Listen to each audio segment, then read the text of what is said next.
એક સુકરાત નામના મહાન દાર્શનિક થઈ ગયા. કદાચ તમે પ્રસંગ સાંભળ્યો હશે. તો એ સુકરાત નામના દાર્શનિક પાસે એક વખત એનો મિત્ર આવ્યો, કોઈ પરિચિત વ્યક્તિ આવ્યો.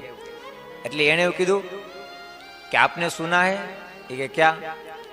आपका मित्र था वो आपकी पीछे से ऐसी बात कर रहा था. એટલે પેલા સુકરાતે કીધું કે पहले तुम सुनो, मेरी बात सुनो. मैं आपको 3 प्रश्न पूछता हूँ और मुझे जवाब दे दो, बाद में मैं आपकी बात सुनूंगा. तो कि कोई बात नहीं. એટલે એને પેલો પ્રશ્ન કીધો કે ભાઈ तुमने जो बात सुनी है वो सत्य है? तो वो माथું ખંજોળવા માંડ્યો. ये कि मैंने तो सुना है, सत्य है या असत्य मुझे पता नहीं है. ત્યારે સુકરાતે એટલે કીધું ભાઈ સત્ય છે કે અસત્ય છે એ તને ખબર નથી તો એનાથી મને શું ફાયદો છે? તો એ વ્યર્થ વાતો મારી પાસે શું કામ કરવી જોઈએ? સમજાણું? અને મારા માટે શું કામ નહીં છે?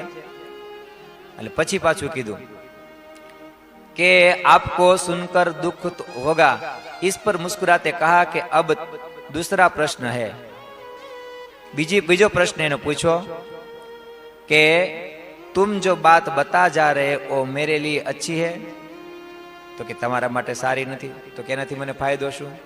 अब तीसरा प्रश्न है कि तुम जो बात बताने जा रहे हो क्या मेरे किसी काम की है? तो उस व्यक्ति ने कहा कि नहीं, आपकी कोई काम की नहीं है. तो तीनों प्रश्न सुनकर बाद सुकरात बोले ऐसी बात जो सच नहीं है, जिसमें मेरा कोई भला नहीं होने वाला है, उसे सुनने से क्या फायदा? और तुम भी सुनो, जिस बात से तुम्हारा भी कोई फायदा नहीं होने वाला है वैसी बात तुम क्यों करते हो? यह सुनकर व्यक्ति लज्जित होकर चुपचाप चला गया.